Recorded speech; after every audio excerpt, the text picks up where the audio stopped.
I'm so excited, everyone. In the house. Lassiter is in the house. For real. Real guest star. Our very own Lassiter. Ladies and gentlemen, give it up for Jamie. Whoa! Hello! Hello, everybody! So excited. We are excited to have Jamie on. We've been kind of pitching this idea that we are going to have guest stars, and so we're excited to have our very own Lassiter joining us today. I want to start by saying that Jamie is, although kind of she is a cop nerd, Lassiter, she's not the mean Lassiter that is portrayed in this current season. She's more of the tap dancing Lassiter, breaks the DVD because she doesn't want to know that Sean's not a psychic Lassiter. Hey, spoilers. Oh. Beep. That wasn't me. What are you talking about? Yeah, no, Jamie was never mean Lassiter. She did shade me pretty hard when we first met, though. I mean, very true to the dynamic. It took her some time to come around to all that is me. But look at us now. Yeah. I know. And it tracks. It's canon, so don't worry. It fits with the show.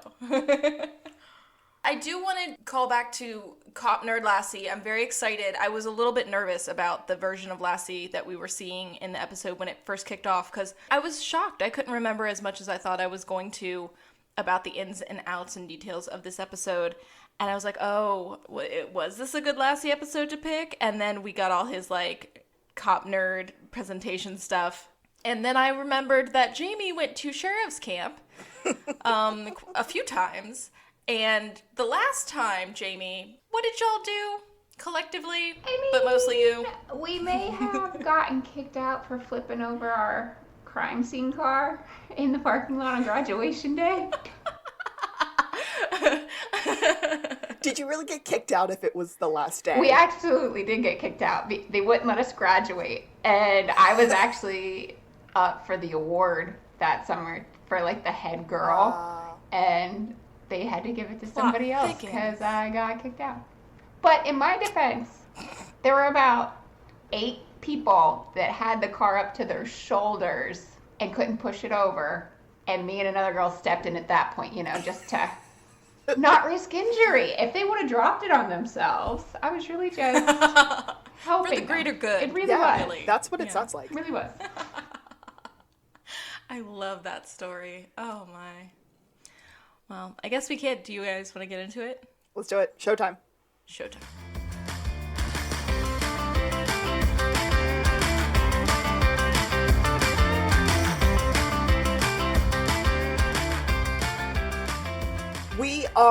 Wait, first things first. This is To the Blueberry! It is a very, very special episode. Oh, wait, we need to introduce ourselves. I am Alexis, and I am a real-life Gus. I'm Kaylee. I'm the real-life Sean.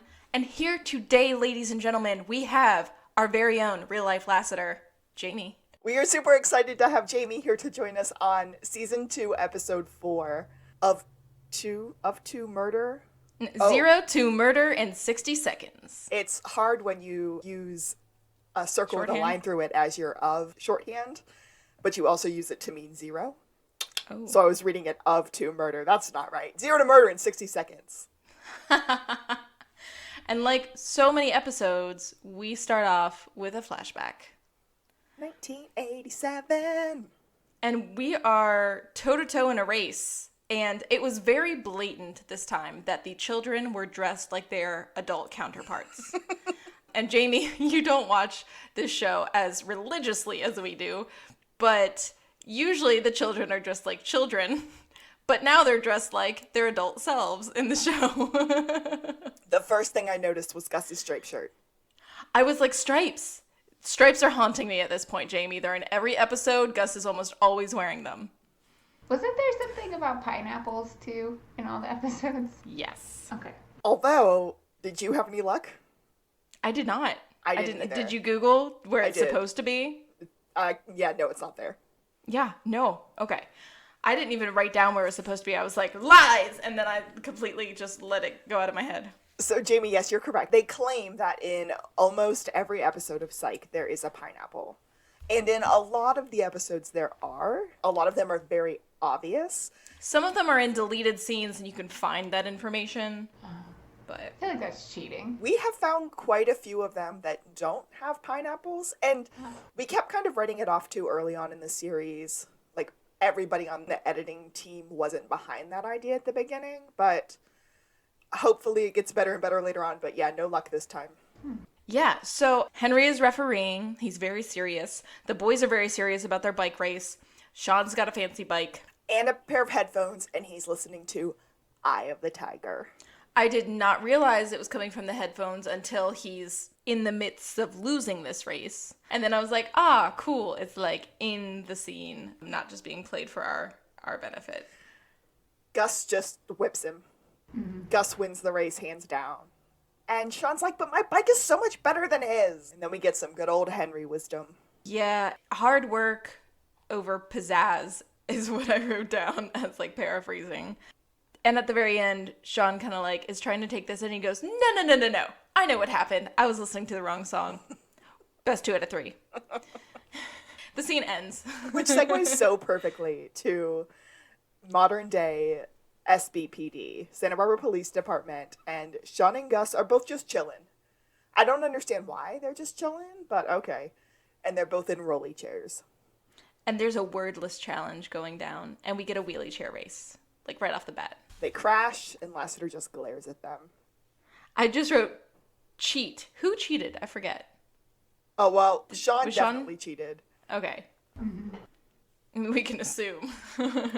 Then I wrote Lassie's face. Sean's begging for a case and also saying he's got a boo-boo. You are children, so do me a favor and let the grown-ups do their work. Ouch, Lassie. Yeah, Lassie's just like, I'm not dealing with you guys today. I have less time for you today because I am presenting at 21 less. They do so much rapid fire in the beginning of this show. I didn't bother writing stuff down. I was like, there's too much. I give it up. And Jamie, when you have notes, just jump in. So I took notes very differently. Ooh. Okay. Yeah, because you're not an avid watcher of This is the first episode I've ever watched. This is exciting. Okay, so what kind of notes did you Not take? only are we taking her podcasting virginity, but we're taking her psych virginity as well. I'm just saying it. Yes, I'm being crass. I feel like you're just gonna be disappointed in literally everything I wrote down. No. Like the very first thing I put was, "That's Charlie from The West Wing."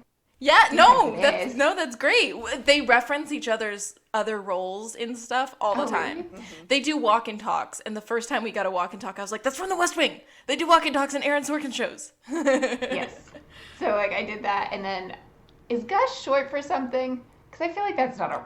Yeah, his name is Burton Guster, and he goes Yep. by Gus. See, that makes sense. And then Lassie was the bad guy in the Leprechaun Disney movie. Yes.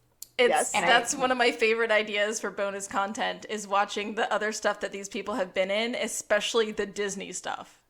I wish he had an Irish accent in this. I think it would be a lot more fun. That's perfect because that leads to, and I'm gonna go back to my spoiler that I gave earlier, but there's absolutely an episode where Lassiter and Gus start tap dancing together because it's helping Lassiter focus. And every time I watch that episode, I'm like, it's the luck of the Irish.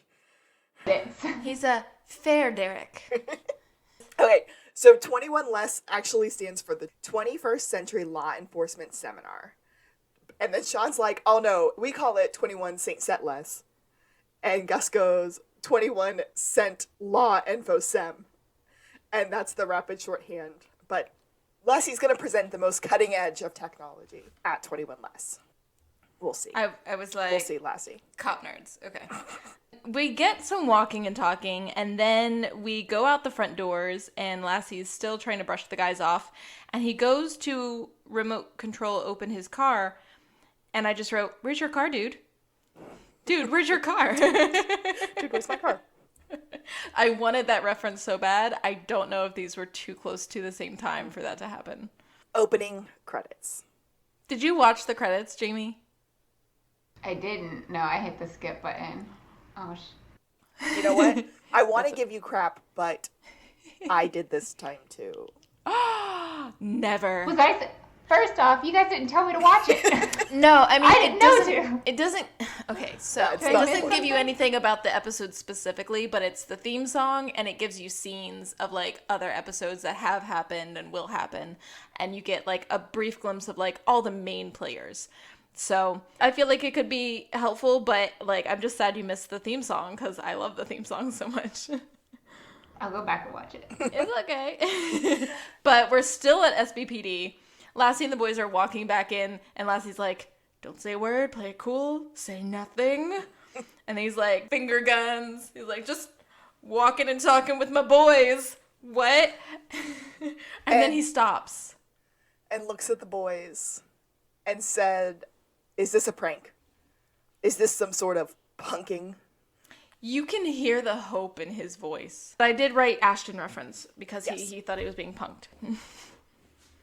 And I wanted the boys to react more strongly. I wanted like a clutching of the pearls and gasping moment that we didn't get. But they would never. They would never defile the institution that is the Santa Barbara Police Department.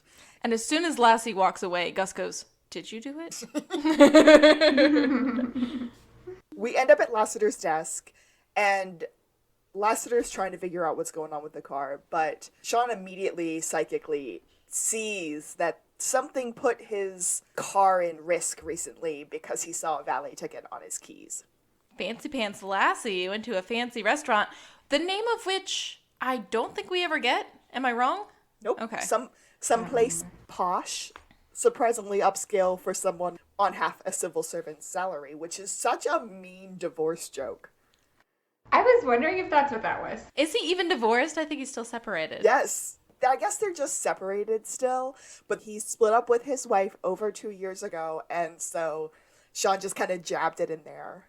Half a civil servant's Yeah, salary. but then he's like, was it a date? You sly dog. Is she blonde? Brunette? Mail order? You sly dog. Her name was Polly Smith. We kissed. Ask her. At first he's playing it very cool and he's like, I will not give you any details of my life. And then they're like, oh, so was it a date? You were there alone, right? Like, and then he just like word vomits, admits everything. And then something weird about a European, and then we get a funny no from Sean. I didn't write something about, the British. The red Aha. coats. I didn't write it all down. Yeah, so Sean is kind of psychically seeing red coats and accents. And Gus goes, the British? And that's when No. Sean does his weird no. The And then ballets. Gus guesses the valets. Yeah. So Lassie, I wrote, gets very grr. And then he's like, we're going back to that restaurant. I'm getting answers, damn it. So he commandeers the blueberry. So, can I ask a question here? Yes. Yes. Why doesn't the blueberry have headrests? It's a legit safety concern and it bothers me. I know the answer to this question. Do you? Okay. Okay, so first of all, I'll give you a huge shout out for that because I also noticed for the first time that the headrests weren't there. Okay, But- is this the only episode they aren't there? Now I wonder. Well, maybe not, but this is the first time we see a bunch of people in the back seat. And when you're recording in a car, the easiest way to make sure that the camera can see the people in the back seat is just to remove the headrests. So if you start watching like television shows where they're recording in cars, you'll notice that the headrests are just always missing if there's ever anyone in the back seat. I don't like it. Right. So- I don't approve. Nothing to do with the blueberry, everything to do with the fact that this is a television show. Slightly disappointed, but less concerned about safety. Okay. Yeah. Did you realize why our podcast is named to the blueberry? Well, it's the car. Right. And it's Right. just like, we're going to the blueberry, and now it's getting commandeered by a police officer. Well, a detective, not a police officer. Oh, that's a beautiful part though, because Sean kind of just taps on Lassie's shoulder and goes, I have to pee-pee. Yeah. Which gets ignored. And then we go to the restaurant, and Lassie's still very grrr. And he's giving like a whole spiel to the management guy. I didn't clock his Yeah. name. I didn't call him Manager. anything but the manager guy. And he's like, we got to keep this under wraps. I'm going to take over some of your property and interview everyone. And you are going to be cooperative because police property has been stolen. The guy wants it kept under wraps. He's like, I don't want bad publicity. This is a fancy schmancy place. Lassiter's just like, you guys are done here. I've got this. You better not talk about this at the police station or I'm going to make things very difficult for you down there. You haven't even been trying? They have a walk and talk, and Sean points out that Lassie's not going to get anywhere with the valets because they have a strict code. And that's when Gus goes, I think you're still thinking about the British. But then they clock the pretty hostess, and I saw that her name is Chelsea. It's on her name tag. For the record, nobody ever gets her name wrong when they're pronouncing it. But Gus pieces out. There is a little fist bump when Gus pieces out, which is our fist bump for the episode. Well, it's our contact fist bump for the episode. I'll get to it.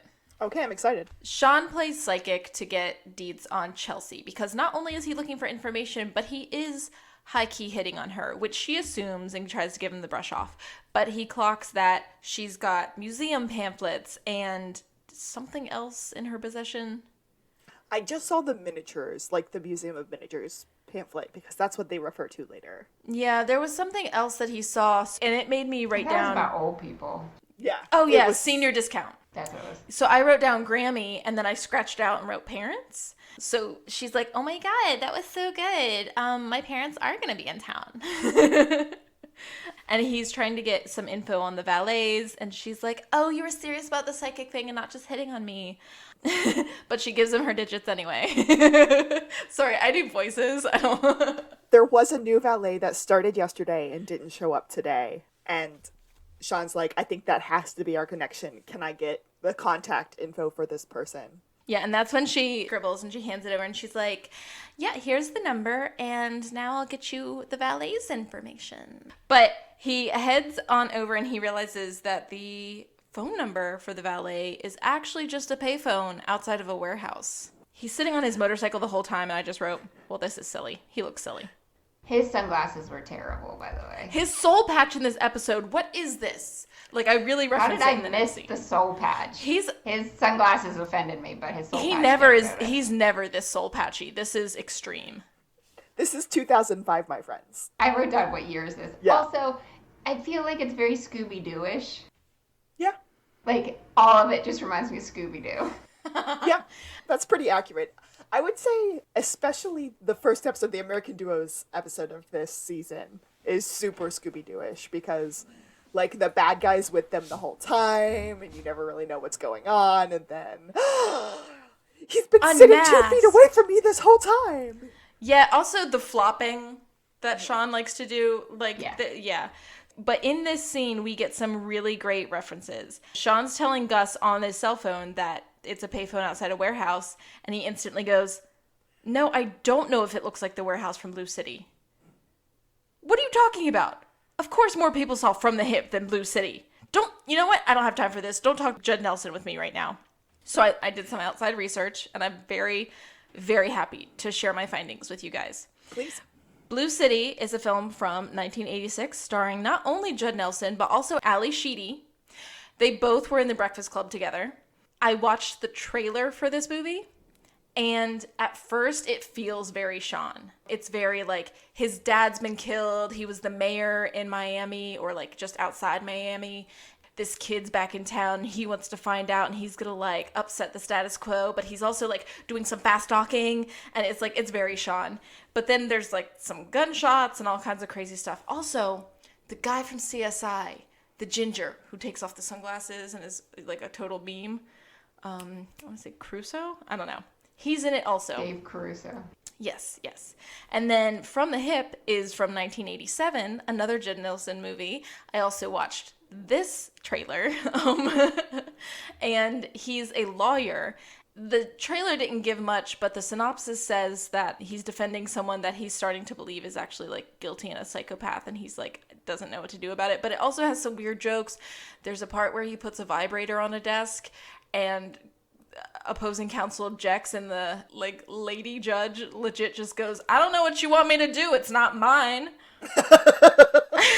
So Judd Nelson comes back. Can I just say that for the... So does Ali Sheedy. So does Ali Sheedy, very much so. But they said the name Judd Nelson in this episode, and he becomes a running thing.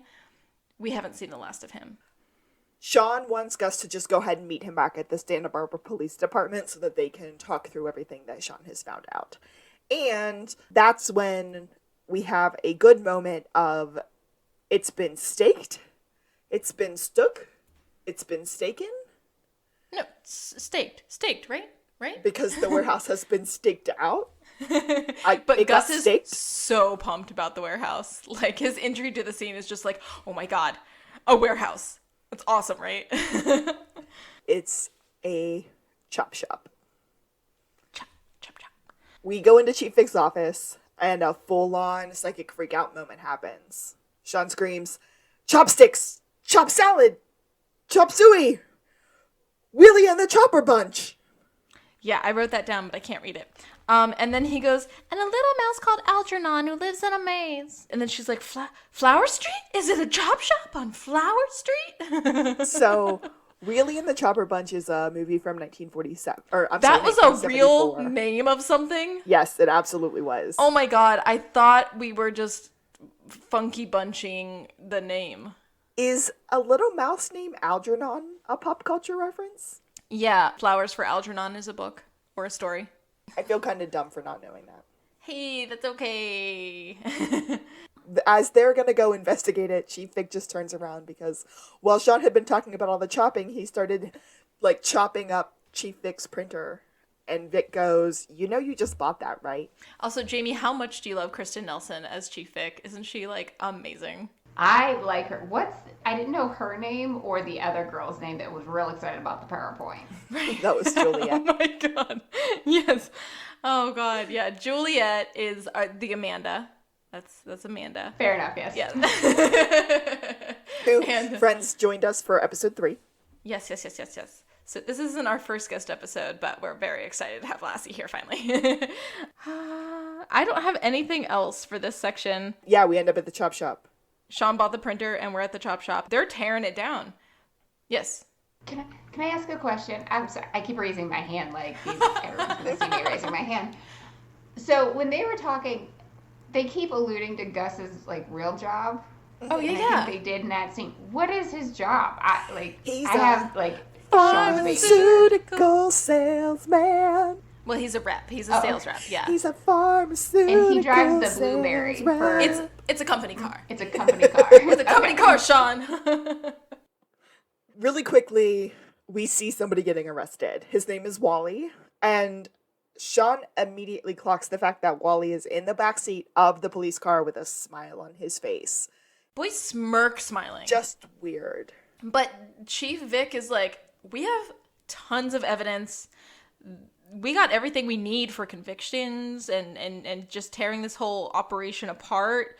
Dates and serial numbers and everything else. Truly, Mr. Spencer, this is your most efficient work yet. And she gives him like a little applaud. It's kind of like a sassy Nancy Pelosi applaud, though. So, like, is she dragging him?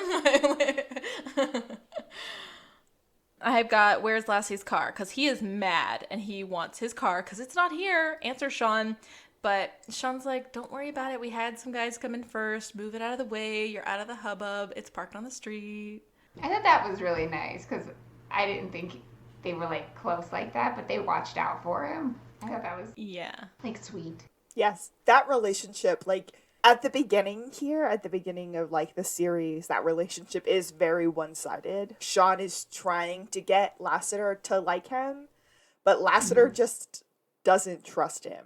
Well, that and Lassie has no time for him at first in season 1. He's just so easy to pester that Sean enjoys doing that. But then we get Sean as, like, a really caring person. Like, he sees when something's off with Lassie, if he's, like, lacking confidence or, like, his personal life is bothering him, but he doesn't talk to other people. So, like, he does genuinely nice things. Like, we had one episode last season that we just called it, like, green lighting instead of gaslighting, because they were just, like, pumping him up behind the scenes without his knowledge and, like, helping him get his groove back without him knowing because he wouldn't accept help. So, like, it's really beautiful, like, how this kind of goes for these guys. It's awesome to watch the progression because I'm going to keep spoiling a little bit, but in the movies, I think Lassiter made it into the second movie. It's called Lassie Come Home. That's it. Yeah, okay. I was like, it's the second one or the third one. Yeah, so Lassie makes it into the second movie, and literally the movie starts with Lassiter on the phone with the boys, like, asking for their help. Because at this point, Lassiter is just so into working with them and getting their help, that whole thing. And so it's such a beautiful change to see that relationship progress, like, all the way through the series. I don't know. It just warms my heart, so I like to talk about it. Yes, yeah, and the cast will talk about it forever. Like, they love each other so much, and they, like, it really organically came together, and it just, like, is so rock solid now. I just love it. It really comes through. As long as we're still talking about Lassiter's car, did you see that segue? That was great, right? Although the boys moved it down the street, they weren't sure which side of the street they moved it to because it's street cleaning day. Whoa. And immediately we see the car being towed. So they skedaddle real fast. We're back at the restaurant, and Sean is on a little date with Chelsea. She's still wearing her hostess dress, which is cute, by the way, but, like, she didn't get to leave work yet, you guys. And she's on a date. It's very cleavagey. And I had a full moment of, would someone let their hostess wear a dress with that much cleavage? As long as it wasn't also short, maybe. Okay, fair. One or the other, tops or bottoms. So they're having their nice little cute date. They end up starting to mac, and it is the most uncomfortable kissing I have ever seen in my life. I didn't want to look at it, so I don't know how uncomfortable it looked. All I wrote was, that strawberry looks juicy. That's an inside joke, but I'm very proud of it, so. Yeah, it's very uncomfortable. It's very open mouth, and it doesn't need to be. And they're both kind of pulling away while also kissing. It's very, very uncomfortable. But while they're macking, Sean just stops and goes, was this too easy? That's actually right after she says, hey, should we take this to my place? Yeah. So that makes it so much worse. He's like... Yeah. He just kind of keeps stopping to ask questions along those lines and then macking some more. And then finally she just goes, how dare you think I'm easy? And she just storms out. She's done. And he was like, no, that's not what I meant. I think I meant that this is the first time I've ever been wrong about a case. Because he thinks he was definitely wrong. Which, by the way, I don't think is true, just for the record. What? 2 words for you. Tan lines. What? Well, the shenanigans, that's not what the episode's actually called. Where Sean believes that, I think I went back too far. Let me make sense. I do not think that this is the first time that Sean's ever been wrong. I think he's been wrong before. I don't think he's ever Tan lines. solved the case and, like, been solved and then been like, no, that was all wrong. So I think it's like, after, well, he's getting there. He's allowed to stumble along the way, I feel like. That's fair. But also, Chelsea girl, you've known this guy for 20 minutes. Just own that you're kind of slutty. That's great. Just be a slut. I love it. We're proud of everything on this podcast. We are at the psych office with Sean and Gus, and Sean's just like, this has been too easy. One got sloppy. Gus says he's not convinced and says, like, this guy just got sloppy. We're not wrong. This guy was just, like, ready to be caught because he didn't think he could be. Sean doesn't buy it. He said, I solved the crime I was supposed to solve, not the crime I should have solved. I wrote that down, too. He still feels like there's something else going on, but Gus doesn't care because he's going to Spa Utopia to use his gift card. It's been over a year. Why use it now? Like, he's done spending his weekends having shenanigans with you, Sean, even if that means being at a sorority house surrounded by pajama-clad females. You missed that episode too, Jamie. He's gonna go get a massage where they're gonna work out all of the knots on his back, especially the big one that he calls Little Sean. That's what Little Sean was. Yes. The big knot in his I back. literally have what is Little Sean when he starts talking about it, and I was like, this, because I missed that first one. And they Did talked he name about something it. else Little Sean? No, his tension knot in his back he named after Sean. We're going to put a pin in that, though, because it is the biggest knot on the right backside of his, not his right backside, on the back, on his right side of his back. There it is. Pin. Putting the pin in. Pin. Also, Gus is wearing the same striped shirt as always, but Sean's wearing a different plaid shirt. Yeah. Just throwing that out there. Why is Gus in the same clothes and Sean is not? What happened? Well, he got changed for his date, right? Was that what he was wearing on the date? Yeah. He was that green green Okay. striped shirt. At this spa, there is a blind masseuse who can work wonders. And Sean's like, why are you so obsessed with blind people? I remember you went crazy for that blind sculptor that did your bust. And Gus goes, that was Lionel Richie in the Hello video. And then Sean goes, great, now that song's gonna be stuck in my head, which, me too. It's hard not to get that song stuck in your head. But, again, Lionel Richie. It's a good pop culture reference. Hello's a good pop culture reference, but I want to put a pin there, too. Because I'm a big old Lionel Richie nerd. We will come back. Okay. Back at SBPD. Vic's not having it. She's like, we need concrete evidence before we reopen a case. We're not just sacrificing resources because you have a whim and you want to keep looking at something. Sean starts to kind of dispute it. And then Lassie comes in and starts talking over Sean. And then Sean tries to get in again, and then Juliet comes in and starts talking over Sean. And she has the updated PowerPoint slides for his 21 Less presentation. And he's like, you're right, Helvetica is a much better font. She's like, yeah, doesn't that just... Something about the murder just popping off the page now? The M in, like, something double homicide murder or suicide murder or something. Sean ends the scene with saying, like, is there any place I can go where I can actually talk to someone? Which is a nice segue to being at prison with Wally. Okay, this is my question. Jamie, I don't know if you know. Isn't it jail because he still has the option to post bail? And you can't post bail in prison. Yeah, but he's being held overnight too, so... He's being, like, held indefinitely pending conviction, I'm guessing? Yeah, because he hasn't been convicted. Yeah, there's not been a trial, so... But he's just not posting bail, is what we find out. So it's jail, not prison. Yeah. As long as we're talking about jail and prison and him not posting bail, Wally has amazing lines in this. This delivery. I didn't write enough of them down. This first one that we're about to get to is the only one I actually wrote down. They said to Wally, like, why haven't you posted bail yet? And he was like, you guys were too good. It doesn't make a difference. Well, why did you steal a police officer's car and then not chop it up? It seems like you wanted to leave a trail. And he said, leave a trail, don't leave a trail. Wouldn't do any good. You guys caught me quick. Snap. Mind of a cheetah. I was like, what? Cop's like, whoa, Miranda. And that doesn't do it any justice. Please go. I have the ones from the end written down because we get them from everyone. But at one point he says something like all of his lines, he tells like a real fast story and then he'll punctuate it with a single word, like too long didn't read, single word. Like, I forget what he says, but then he just goes, justice. But then they get the call, it's like, it's such and such time, visiting hours are over, the call's at an end, and he does an air fist bump to the glass. Sean doesn't return it, but it's not the last thing he does to the glass, but that's the other fist bump I noticed. Interesting.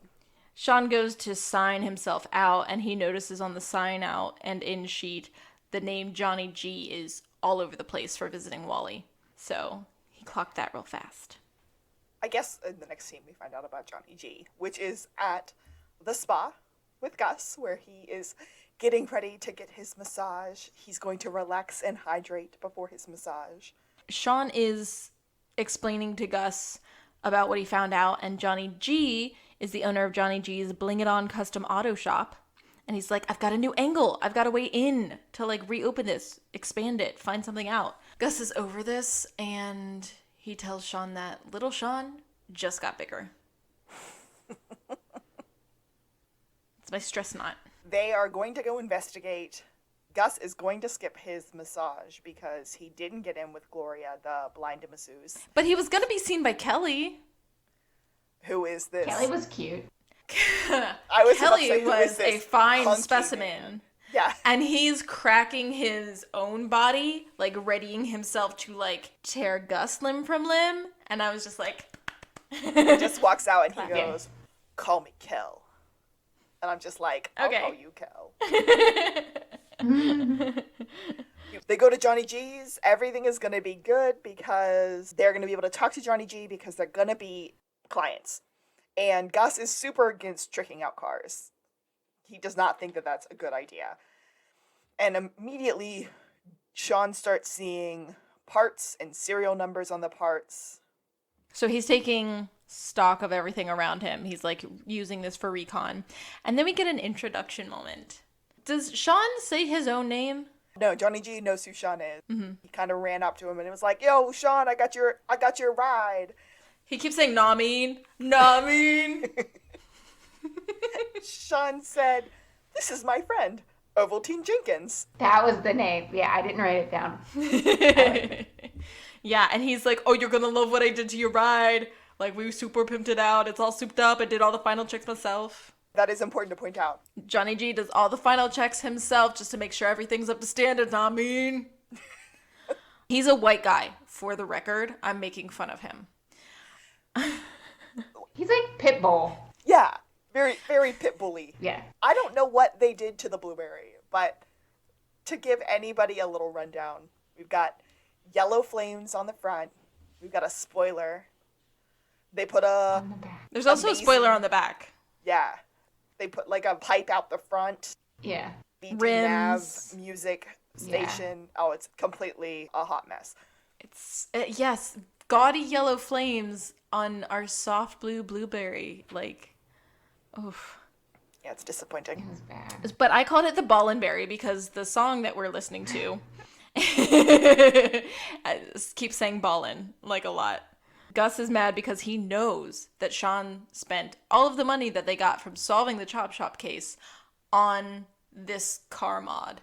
Sean says he prefers to think of it as reinvesting in the business because when he reopens the case and then solves this, they get paid again, really. So he's just getting there. Gus said, "I know exactly what we're going to do with that other check." And Sean goes, "Party like it's 1999. Prince reference. So that's one. And then he goes, "Party? Corona? Fiesta?" And the next line should be "Forever" from All Night Long, Lionel Richie. All night long. The song itself goes, "Party, Corona, Fiesta, forever. Come on and sing my song." And I'm just We like, also got more we also Lionel got a Richie. Jack and the Beanstalk reference because Gus says that spending the money on this, he might as well have come back with magic beans. Yeah. But we have more striped shirts. Like, it's just nonstop here. Okay. Some girls roll up and scream at Sean driving the car, "That's hot." And Gus gets really jealous. Very odds reference. And he's like, "You're hot. You're so hot." "Get out of my seat." And then they have to switch seats. Once they switch spots, We get Buzz McNabb. which, okay, Jamie, do you remember the cop that pulled them over Yeah. in this scene? We love Buzz. He's recurring. He's not a main player, but we love him. He even shows up in the movies. Like, he's been here since, like, day one. Like, we love him. And every time he, like, shows up, we're like, Buzz is back! When Buzz pulls them over, he realizes that it's the boys, and he's like, "Oh, I'm sorry. In this car, you fit a certain profile." A Because Gus dirtbag is with a gaudy driving. car. No, a dirtbag Well- with a gaudy car. Well, Gus was in the driver's seat too. I'm gonna argue a black guy in a Oh, car. yeah. That is the implication, but I'm like, the actual profile is someone with a stupid car doing stupid things. And then he just keeps apologizing, and he has a canine dog with him. In training. Who's very interested in the wheels. His name is Muller. His name is Molar. Okay, I love that. And Muller keeps sniffing around the car, like specifically around like the wheels. Buzz, no, obviously he's not going to be able to do it because Buzz knows that the boys would never have drugs with them. Or then- explosives or whatever the dog is sniffing. They end the scene with Buzz going, "Gus, just for the record, Muller bucks at every car, not just blue ones." And I was just like, ooh. We get into the Santa Barbara Police Department, and the new vest has shown up for 21 less. And apparently it's this amazing tactile vest that can stop mortar shells or something. Mortar shells, yeah. Yeah. Lassiter and Jules have a tussle over the vest. They're literally like playing tug of war, trying to get it out of each other's hands. They're acting like children. Lassie says Jules got to do the new stun, the Sonic ray stun gun or something. Yeah, the sonic stun. And so they're like fighting over taking turns. It's really cute. I love their sibling dynamic. We're well past the awkwardness of the second and third episodes. Sean walks in and just starts making sounds. Sunny was a cuckoo bird. And he was cuckoo for Cocoa Puffs. What are we talking about here? Cereal? And then Sean just starts rambling off numbers. Juliet's like jotting them down real fast and then goes, serial numbers. Vic is like, all right, this is really specific. Look into those, Juliet. Run the numbers. But we're not officially reopening anything unless we come back with something. And if you don't, we'll be using the vest on you. Chief Vic so kindly says to Sean. And Lassie says that's a win-win because whether it works or not, he gets to shoot Sean. They're back in the Blueberry. Gus is driving. Some more girls roll up. I just wrote shouting awkwardly. Yeah, Gus is just screaming at Sean about everything. His massage, yeah. And how he needs to get help with little Sean and how little Sean keeps growing. And just as... And he's going to be naked and unafraid. And the girls can hear all this awkward stuff because Sean turns down the music because he wants to say hi to the girls, but Gus is busy and doesn't see that. That awkward ends with, I'll be naked and unashamed while they rub down little Sean. And the girls drive away, as they should. Yeah, I would have too. I guess Sean gets the message that the parts were legit based on the numbers that he gave them, the serial numbers that he saw in the shop. He's like, we need a reason to go back to Johnny G's. And Gus is adamant that they're not. And then Sean just yanks a bunch of wires. He's like, oh, but your DVD nav sat thing. And Gus says, that was my speedometer. I don't know how fast I'm going. I had a car that did that. Super not fun. They're back at Johnny G's and ask just one of the workers where Johnny G's at. I don't know. I don't know what's going on. But the worker's getting the fleet ready for shipment. Correct? Correct. Mm-hmm. And so they go into stealth mode, which we love. So fun. They do this a lot. They go into Johnny G's office and they start looking for anything evil, anything menacing. When Gus asks what they should be looking for, he said something along the lines of, I don't know, white money bag with a black dollar sign on it, or some TNT, or a giant anvil, which is just such a perfect Roadrunner Coyote reference. They are cartoons, Jamie. They are. Yes. But Gus finds a rim, and he's like shaking it around. He's like, it's so light. Sean doesn't really care and just said something along the lines of, well, good, now Flava Flav can wear it around his neck. Flav doesn't wear rims, Sean. He wears clocks. Henry calls. It is very important that they go and see Henry. It sounds very urgent. Sean has never heard him sound like that before. So they arrive at Henry's house, and he basically throws a fish at Sean. And he's like, all right, scale this. And then fillet it. You remember how to do that, right? You know. They talk through it. By the time they're done, Henry looks up at Gus and goes, Gus, you remember? And Gus just gets the, oh my gosh, I'm about to go puke face and runs in the house. And Henry goes, you remember where the bathroom is? They fillet some more. They talk some more. Henry slams down his knife, cuts off the fish's head. Gus gets sick again, runs back into the house. It's just kind of a beautiful Gus getting sick bit that happens. But there's more Henry wisdom that's happening while they're talking. Because Sean was asking for advice about hard cases and, you know, cases that didn't really shake out how you thought they would.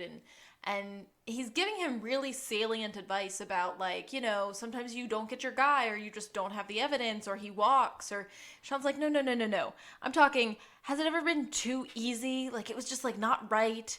You weren't there. It got handed to you. I don't recall having any champagne problems like that. Like, things being too easy. He basically tells Sean that he's always in it for the chase, and so he's never satisfied. Just like Hamilton. He makes a reference to how his best case needs to have more excitement, just like his first bike needed more reflectors, which was the bike that was all decked out at the flashback opening scene. And Henry ends it with, maybe you need to change your expectations instead of expecting everything to change for you. Sound Henry advice. Sean gets a flashback. Yeah, and right as it's supposed to land, Sean's getting a flashback to our canine trainee sniffing around the tires. And he's like, there's more to this. I knew it! Don't you dare learn a wrong lesson while I'm trying to teach you a right lesson. Gus is back out of the house, and Henry is trying to massage his own back. And Gus just looks at him and he's like, yeah, it's a knot right under your shoulder blade, right? Yeah. Pin. Henry's got a little Sean too. They are, in fact, smuggling drugs out of the state in car parts. Yeah, the fleet that was getting prepared is due to head to Arizona. So Sean feels like they're under the gun. They go back to the chop shop and they're looking around. It's empty. Everything's gone. They see somebody in a car on a lift, on a car lift. That's what it's And called. they walk over towards it and they see it's Johnny G. And they're like, yo, Johnny G. And they lower the car lift. And he did. Why did I write SLIG? Because then they scream like little girls. That's what I wrote. It's LLG. I also wrote SLLG. I used bad shorthand, Jamie, and one of Apparently I do too. my bad shorthands is SLLG, which is screaming like little girls, and then there's an RSLLG, which is run screaming like little girls. So the boys start to giggle, like laugh hysterically even. They do notice that Johnny G's foot is still on the accelerator of the vehicle. I went, wait, carbon monoxide? And then I was like, no, NOS, right when they said NOS. So apparently there's been a leak and it's laughing gas, which if none of y'all have ever had nitrous, it's a thing. But too much can be deadly, just like carbon monoxide. So although they're standing in front of a dead guy, they're laughing their butts off. But I do want to point out a weird inconsistency. When you look at Johnny G in the car from like far away, he's slumped forward. But whenever they go up close to see Johnny G, he's leaning back. Oh, maybe they just cut out where they pushed him. No, because the scene switches to a front shot again, and he's leaning forward again. Oh, so just continuity stuff. I didn't catch that. Yeah, I didn't see it It's either. a very weird one. I caught that one on my second take. Okay. Yeah, sometimes we watch these episodes twice, Jamie. I am not well prepared for this. I want to know what else your notes said. I wrote like a whole copy. I think I've said everything. All right. Okay. We'll keep going. I think you're doing good. We are headed back to the prison to talk to Wally again because something still seems weird. Wally said something like, I guess even though I'm in prison, I got a better fate than Johnny G. Irony. Mm-hmm. Better sentence. Yeah. Yeah. Irony. And I don't know that that's actually irony, but okay. I'm not sure think I that actually might know what be. irony is. Okay. It's not rain on your wedding day, Alanis, but I trust you. They ask him about the shipments, and he was like, we were partners, but when I would ask him what was going on, he would be like, none ya. And I'd be like, okay. relegated. And then we get another, okay, time's up. And he does a kiss the two fingers, press to the glass, which Gus kind of goes to meet. Just with to his own two reciprocate. fingers. Yeah. But then we get another creepy smirk as he's walking away. For no good reason, Sean and Gus are still talking into the phone to one another. Awkwardly. And Sean's like, I think we got this wrong. I think he's the mastermind of the operation. But he was in jail when Johnny G died, and he made sure of that. Yeah, I was going to say, conveniently. So it's not actually irony because he meant to do it, but if he had just been arrested for the crimes that they were committing, and then the other guy who was also committing crimes ended up dead, and he was still on the outside, it could be ironic. Okay. The boys go back to the psych office, and they come to the conclusion that Wally wanted to be locked up in jail when Johnny G died. Alibis, prison time, and he's got a motive because he wasn't being allowed in on the drug stuff. Like, he was telling the truth, the part where he said Johnny G was like, Nunya, relegated. Do you have any idea what my notes saying Sean BSS might mean? They find out that he just posted bail, and there's a big drug deal going down. Hello, motive, my old friend. All right. The drug deal is happening today. Gus needs to figure out where the drop spot is. Sean is going to go get Les and Juliet to help. Fleetfoot Trucking? Was that what it was? Yes, that was what the trucking company was called. So Gus is going to call them and figure out what large car shipments are being taken to Arizona today. Right, and he is going to go crash the 21 Less. They are at 21 Less, and the drug deal is going down at 2:30 today, so they don't have a ton of time left. Lassiter and Juliet are giving their speech. They're feeling awesome. They've got a really fun PowerPoint of them just like posing and looking at things. And It's a very empty room, though. I'm just going to say, it doesn't feel like a very packed conference. Yeah. This one annoying girl is like, what do you mean new cutting edge? We've seen all of this on CSI. The psychic freakout begins. Sean starts grabbing onto things. Gus screams, "I think you may be magnetized."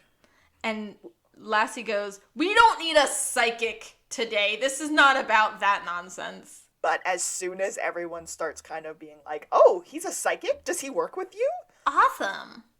Lassie's like, "Oh yeah, we often use him on our cases. We like to use all technologies," or something along those lines.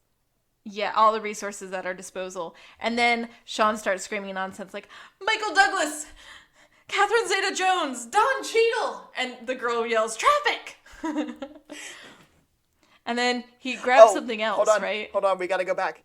No. Sean starts screaming, Michael Douglas, Catherine Zeta-Jones, the always underappreciated Don Cheadle. And Gus goes, "You know that's right." You know that's right! So we gotta, you know that's right. And I love it. We love to see it. And then he starts screaming, "Say hello to my little friend." Scarface! These are all drug movies! They have 10 minutes to get to the drop site. We can't make it there in 10 minutes? I can. Let's roll. Because Gus has got his tricked out car. And they all run out. Oh, man. Okay, so they're just changing hands with the whole money and the drug situation, and Wally's there with the suitcase full of money being presented to him, and we actually bust in on this drug deal, which is great. Cops, sirens, and a blueberry. And Wally's like, guys, I just sold my wares to this guy. It was very legit. I was like, hey, bro, you want this quality car ware? And he was like, yeah, take my money. Capitalism. I was like, that's how we know you're a villain, though. Bum, bum, bum. The recap happens, and we've kind of hit all of the recaps from throughout the discussion here, so I'm gonna do them rapid fire here. Wally resented Johnny G for not including him in the real business, the drug business, instead of just being at the chop shop.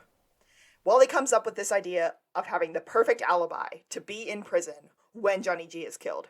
He knows that Johnny G is a creature of habit, and as Kaylee said earlier, he always checks every car before it goes out personally to make sure everything's okay. He rigged the nitrous oxide to leak whenever the car redlines so that Johnny G would die when Wally was in prison. That's all great. Where's your evidence? The people's burden. Yeah.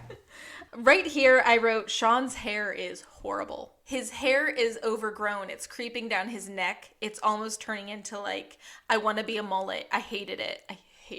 And the soul patch, it's bad. Do something, stylists. Do something. I don't think I noticed the soul patch, but I definitely noticed the almost mullet. And I was like, what is going on here?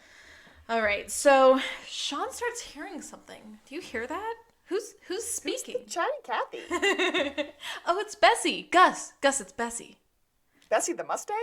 That doesn't make sense. She must be what is she? What is she, A Gus? filly. Ah, yes. Bessie the filly. She's a beautiful blue filly, also. Yeah, she's talking to Sean, and she knows where the drugs are at. Check inside the wheels. One of the cops just pops off a rim, and it's just, like, lined with drugs. Yeah. That was the storyline. They were hiding the drugs in the hollowed out parts of the cars and then shipping them across state lines as means of trafficking and murdering. Fist bump. But Wally says that's illegal seizure, Bill of Rights. And Juliet, or no, Lassiter says that's suspicious behavior. And Juliet goes, probable cause. And then Who says the next part? Guess that's 3 strikes. Legislated. Is that Sean and Gus? I think it is. I think Sean says, I guess that's 3 strikes, and Gus goes, legislated. And then, do they fist bump or high five at that point? That's where they fist bump, yeah. Yeah. Wally gets arrested. Johnny G's still dead. We go to the spa because we still need to take care of little Sean. They're ready. They're going to get their massages with Gloria. It's going to be great. But Gloria only has a couple session available. And at the very same time, Gus is like, no way. And Sean is like, fine. A little awkward. Gus isn't about that life. But I'm going to be real. If my option was to see the best masseuse ever in a couple's massage with one of you guys, I'd be in. Oh, for sure. Okay, I don't understand what they think a couple's massage is. Because Gus seems to think they're going to be naked with each other, separated by nothing but a towel. Gus, what kind of massage parlors are you going to? Dear Lord. That's naked and ashamed, Sean. Naked and ashamed. And that's the end of our episode. That's how we end it. They're walking back out of the spa. Poor guy. Yeah. I don't know. Someone misinformed this poor boy. I feel like this was a really quick episode, but Kaylee, I think you had said to me, I think before we started recording, that you feel like this is one that doesn't get syndicated very often. I feel like I haven't seen it over and over and over as many times as like some of the others. I just I didn't remember as many of the finer points that I really expected to remember. Mm-hmm. I would say I felt the same way. Like, as soon as I saw Wally, I was like, bad guy. But I couldn't remember like why or what until Gus picked up the rim and started shaking it, and I was like, drugs. I super didn't remember Johnny G at all. Like, I vaguely remembered the NOS being a murder weapon, but I don't remember Mr. Namin. Namin. Jamie, how do you feel about being Lassiter after watching this episode? I like him. You're not offended? No, I feel like, with my work and everything, with him geeking out at presenting at the conference and stuff, I can relate. And I could see, and I still understand why I never really got into this show, how Sean kind of annoys him a bit. I still don't know it's the show for me. I think he would just kind of grind my gears a bit. So I feel like it's accurate. I can see that. Yeah. Do you like the buddy comedy aspect of Sean and Gus? I do. I like it a lot. I don't know what it reminds me of other than Scooby-Doo, but I do. I'll take that. I don't know, I keep going back to that, but I think it's funny, just honest humor, dumb humor, but I do. Yeah. I like it. I could see why. You can just watch it and kind of check out. It's easy. Do you remember the show The Mentalist, Jamie? Yeah. Okay.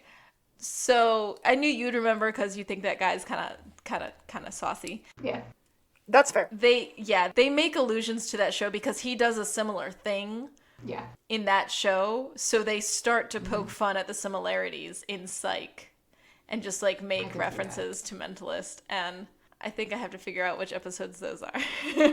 Oh, yeah. Yeah, it's funny though, because I feel like The Mentalist is so much more, I'm going to use the word serious, although it has very lighthearted moments. This is even the heavy episodes that we have dealt with and that we've already gone through on this podcast, Kay, they are always hit with humor and humor and humor and humor. And I think that's probably one of the reasons why I love it so much. In season 1, we dealt with gender identity, dissociative identity disorder, 1144, a lot of heavy stuff in a 1-hour comedy. And we were just dementia. Disclaimers. Yeah. Some really, it gets tender and heartstringy, but they really walk the line of humor, I think, in this show, to be able to do. And don't get me wrong, I really like The Mentalist. That is another show that I have watched episode for episode, but I'd far rather watch the comedy version of it, and that's why I think I'm more drawn to this show. But from a Lassiter perspective, I could also understand why you would be more drawn to that show. Yeah, and I think that's a good comparison. I like The Mentalist more.